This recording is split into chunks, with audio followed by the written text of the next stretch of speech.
The air in the arena was electric, thick with a rumor so powerful you could almost taste it. For months, the division had felt empty, a throne without its queen. The fans felt it. They gathered in their thousands, holding signs, chanting a name, hoping. They were promised a blockbuster night, a changing of the guard. But these are words they had heard before, marketing phrases. Tonight felt different. The opening matches were a blur, a mere prelude to the main event of their hearts. The commentators spoke in hallowed, knowing tones, building the tension. You just never know, one would say, who might walk down that ramp. And then, the house lights dropped. A sudden, plunging darkness that stole the breath from 20,000 people. A single collective gasp. Silence. A deep, guttural guitar riff ripped through the blackness. The one they had been waiting for. The screen flickered, not with a name, but a silhouette. The explosion of sound was deafening. It wasn't just a cheer, it was a release. A physical wave of human emotion. She was back. Rhea was back. The walk to the ring was a coronation. Every person on their feet, hands outstretched. She climbed the ropes, the championship held high, the one she never lost. A tear streamed down her face, a genuine moment of triumph. The welcome back chants echoed, a deafening chorus of adoration. She had made it. The long road of rehabilitation, the pain, the doubt. It was all worth it for this. This one, perfect, singular moment. Rhea soaked it in, the microphone barely trembling in her hand. She was about to speak, to thank them, to declare her intentions. But before a single word could escape, a new theme song hit, a starkly different sound, bubbly, upbeat, almost mockingly cheerful. The crowd turned, confused. Out stepped Liv Morgan, a huge smile plastered on her face. The announcers tried to make sense of it. Well, look at this. Liv Morgan coming out to congratulate the returning champion. Liv circled the ring, clapping, seemingly overcome with joy for her friend. She slid under the ropes, her arms wide open. Rhea, still emotional, looked hesitant for just a second, then smiled and accepted the embrace. The arena filled with awes. Two former partners, two rivals, reunited in a moment of respect. It was beautiful. It was perfect. And it was a lie. As they pulled apart, Liv's smile didn't fade. It just hardened. Her eyes, once bright, turned to ice. She held Rhea's shoulder as if to say one more thing. And then, boom, a vicious headbutt. Rhea crumpled. The music stopped. The crowd's cheer died in their throats, replaced by a vacuum of shock. Liv didn't stop. She mounted the fallen champion, raining down unanswered, brutal shots. The smile was gone, replaced by a terrifying, tear-streaked mask of rage. She grabbed Rhea by the hair, pulled her face close, and screamed something the microphones didn't catch, but the intent was clear. This wasn't a heel turn. This wasn't for a title shot. This was personal. This was an execution. She rolled out of the ring, her face a strange mix of anguish and satisfaction, leaving the champion and her perfect moment in a broken heap. The show cut to a commercial, but the 20,000 people in the arena didn't move. There was no music, just the high-pitched ringing in their ears and the sound of a few scattered, horrified boos. People just stared. A father quickly covered his young daughter's eyes, trying to explain away the brutality she had just witnessed. Teenagers who had been filming on their phones slowly lowered them. The joyous footage of the return now tainted, unusable. The welcome back signs were lowered, their message suddenly feeling like a cruel joke. Medics finally swarmed the ring, a stark, clinical contrast to the pageantry of moments before. As they carefully placed Rhea on a stretcher, the silence was finally broken. Not by a cheer, but by a slow, hesitant, respectful clap. A clap of sympathy. The worst sound a returning hero can hear. The walk back to the cars was funereal. Husbands and wives, friends and siblings barely spoke. What was there to say? They had come expecting a party, a celebration. Instead, they were witnesses to an ambush. They had felt the pure, unfiltered joy of a comeback, only to have it ripped away by an act of stunning violence. The drive home was filled with speculation. "Did you see her eyes?" one person would whisper. That wasn't part of the show. That was real. They had just watched a story change, not a chapter ending, but the entire book being thrown into a fire. They didn't just see a segment on television. They felt the temperature drop in the room. They were part of the moment, and now they were part of the agonizing silence. The second the red light of the camera went off, the backstage area, known as the gorilla position, erupted. Agents and producers threw down their headsets. "Where is she? Where did Liv go?" someone yelled. But Liv Morgan was gone. She hadn't walked back through the curtain to face the music. She hadn't gone to the locker room. She had apparently cut through the crowd, or found a side exit, and vanished into the night before security could even register what had happened. This was a breach of protocol, a total breakdown. Meanwhile, the stretcher carrying Rhea burst through the curtain. Her former allies, her family in the storyline, were there. But this time their scowls were not for the camera. The usual theatrical anger was replaced by genuine pale-faced concern. One of them, the priest of the group, slammed his hand against a steel crate, the sound echoing down the concrete hallway. This wasn't part of their plan. This wasn't their narrative. Their leader had been taken out, not by a rival champion, but by an unseen predator. Doctors rushed Rhea into the trainer's room, shouting for ice and ordering examinations. The cameras were barred. This part was not for the audience. But those who saw her said the look in Rhea's eyes was not one of pain. It was not sadness. It was a cold, quiet, terrifying emptiness. The look of someone who had just realized their entire comeback story had been stolen.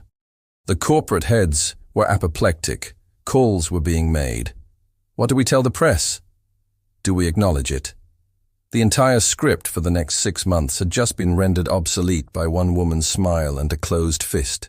By the time the sun rose the next morning, the internet was a wildfire.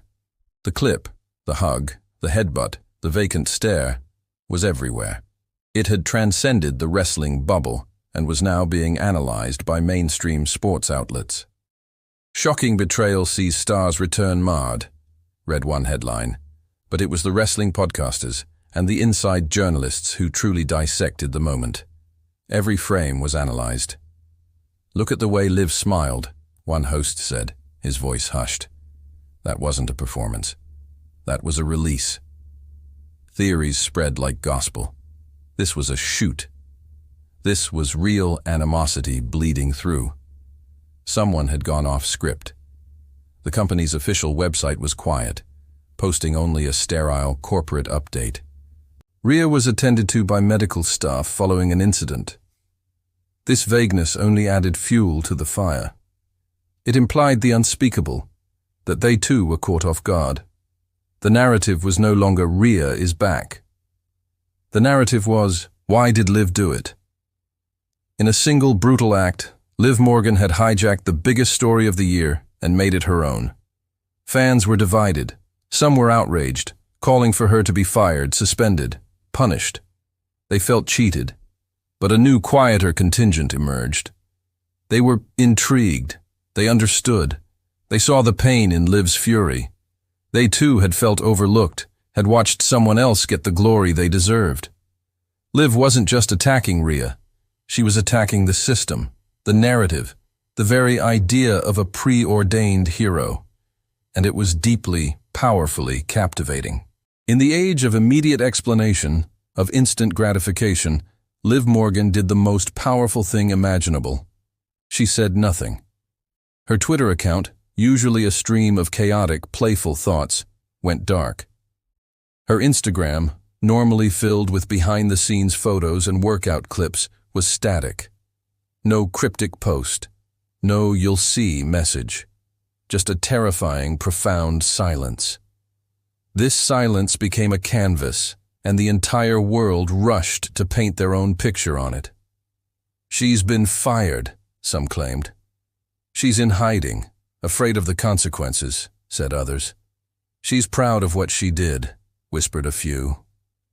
This lack of a narrative from the source was a masterstroke. It forced the company, the fans, and even Rhea herself to react to a void. She wasn't defending her actions, so there was nothing to argue against. She wasn't celebrating, so there was nothing to condemn. She had simply acted. She had planted a seed of pure chaos and then walked away to watch it grow. This silence was more unsettling than any gloating promo could ever be. It was cold. It was confident. It suggested that the attack wasn't an impulse. It was a plan. It suggested that she didn't need to explain herself to the baying mob. They weren't worthy of an explanation. The only person she would explain herself to, the only person she cared about, was the one lying in a medical facility. The silence was the message. I am in control now. You will wait for me. And the entire wrestling world, agonizingly, did just that. They waited, and they wondered. A wrestling locker room is a complex ecosystem, a high-stakes, high-pressure environment built on a fragile foundation of trust. You are putting your body in your opponent's hands every single night. Liv's attack shattered that trust. The reaction was not simple. It was deeply, bitterly divided. On one side, you had the veterans, the locker room leaders. They were furious. To them, this was a breach of the highest order. "You don't touch someone's moment," one was reportedly overheard saying. Rhea earned that. That ovation was months of pain and work, and she stole it. It's unprofessional. It's selfish. They saw it as a dangerous precedent. If anyone could just attack anyone for real, the whole illusion would crumble. Business would be hurt. But on the other side, there was a younger, hungrier faction. They didn't say it publicly. They didn't dare. But in hushed tones, in the gym, in texts between each other, they were impressed. They saw a woman who was tired of waiting her turn, tired of being the congratulatory hug.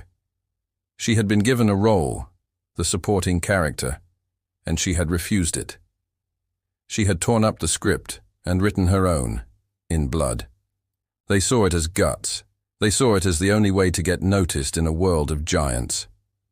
She made herself a main event in 30 seconds, one wrestler admitted to a podcast, anonymously. You have to respect the play. This division created a new, palpable tension. Who was on Liv's side? Who was on Rhea's? The entire foundation of the show felt like it was cracking. For Rhea, the physical pain was secondary. The bruises would fade. The scans for a concussion would come back clear. The real injury was to her narrative. She was supposed to be the conquering hero, the one who overcame a devastating, career-threatening injury, the one who returned to the roar of the crowd stronger than ever. Her story was one of triumph. Liv had turned it into a story of tragedy, a story of humiliation. Now the pressure on Rhea was immense, and it was of a different kind. It wasn't about winning matches. It was about surviving the narrative. The world was no longer just waiting for her to compete. They were waiting for her response. How does a hero respond when they are made to look like a fool? If she came back with righteous anger, she might look desperate playing into Liv's hand. If she came back with her old swagger, her old confidence, she might look delusional, like she was ignoring the humiliation. She was trapped. Every possible move was a checkmate. The company, too, was in a bind. Their carefully crafted comeback merchandise, the She's Back t-shirts, the victory posters, all of it felt hollow. They couldn't promote her as the unstoppable force she was meant to be, because the world had just watched her get stopped, cold, by a hug. The pressure was on her to fix it, to reclaim the story. But how do you reclaim something that was stolen so completely, so publicly, and so personally? She wasn't just fighting Liv Morgan anymore. She was fighting her own comeback story. 1 week later, the next SmackDown. The arena was sold out. buzzing with an anxiety that was almost unbearable. Everyone was there for one reason, one question. Why? Rhea was not there. The announcers informed the crowd she was not medically cleared to be in the building. A convenient, corporate excuse. But then, midway through the second hour, the lights cut. The upbeat mocking music hit, and out walked Liv Morgan. This time, there was no smile, no playful energy. She walked to the ring with a slow, deliberate pace, her eyes dead.